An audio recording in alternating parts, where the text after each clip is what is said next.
In Malaysia, the blood bank services were initiated by a group of women volunteers of the British Red Cross in 1955. Initially, the services were only available on Wednesdays from 5 p.m. to 5:30 p.m. at the Kuala Lumpur General Hospital.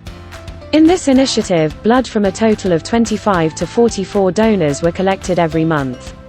At the time, donors consisted of police officers, members of the military and government personnel. 15 years since the initial services, there is an estimated increase of donor blood, as much as 5,830 units, with no less than 13,860 successful compatibility tests. Due to the increasing demand, a large amount of blood was stored in another building at Hospital Kuala Lumpur in 1971.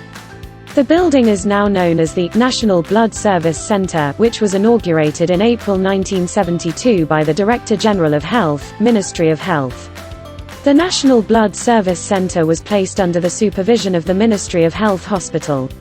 It is headed by the director, who is responsible for every service, including technical and management issues.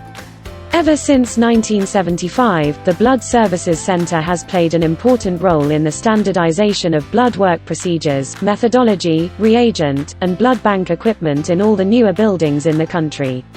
In 2002, the National Blood Centre was built in Jalan Tun Razak, and it was inaugurated by the director Datuk Sri Hasma Modali. The building is stately and continuously up to date in ensuring that the collection of blood is safe, clean and of high quality. In general, the National Blood Bank, also known as the NBB, visit covered the importance of blood donations, the process of donating blood, the two types of blood donations, as well as the process of screening blood donors and recipients. The importance of blood donations covered facts such as how 5% of Malaysians are called to be donors to meet the demand, but only 2.2% of the population are blood donors. In addition, it also covered the benefits of being a blood donor, such as a lower risk of myocardial infarctions, etc. The process of donating blood covered everything from arriving at the blood bank and filling up the application form to the care given to donors after donating blood. The two types of blood donations covered were whole blood donations and apheresis.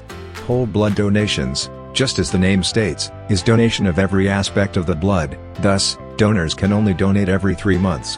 Apheresis donations only covered a specific part of the blood. In the National Blood Bank, apheresis donations consisted of plasma and platelets and can be stored only for 5 days. Apheresis donors can donate every 2 weeks since there is no RBC loss, but the NBB only asks for apheresis donors every month. Screening is important for both blood donors and those needing transfusions. Besides ABO group and rhesus factors, screening also covers infectious diseases, such as AIDS, to screening for rare blood groups. All this is to ensure there is no negative response to a blood transfusion.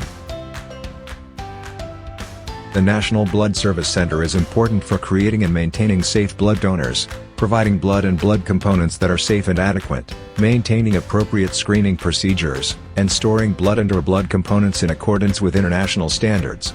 All this ensures optimal patient care through the use of blood and blood products. Alpha thalassemia is a blood disorder which reduces the production of hemoglobin. It prevents enough oxygen from reaching the body's tissues.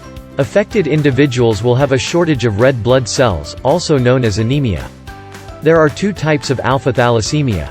The severe type is hemoglobin Bart-Hydrops fetalis syndrome (HB Bart syndrome) or alpha thalassemia major, while the milder form is known as HBH disease.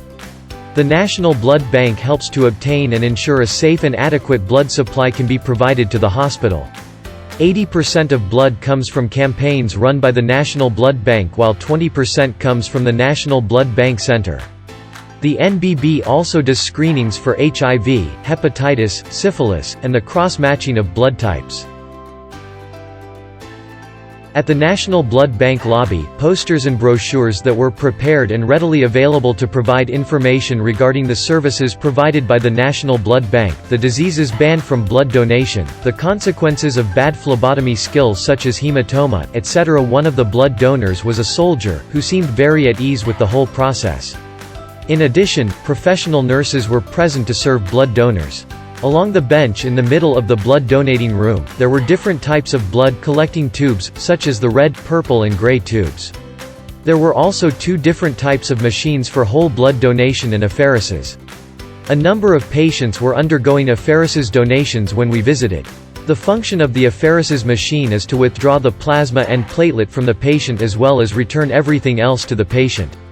Patients who had just donated blood were tilted on the bed with their head down and their legs up to ensure enough blood flows back to the brain before getting up. At the end of a blood donation, donors are led to the small canteen that will provide free food to the donors.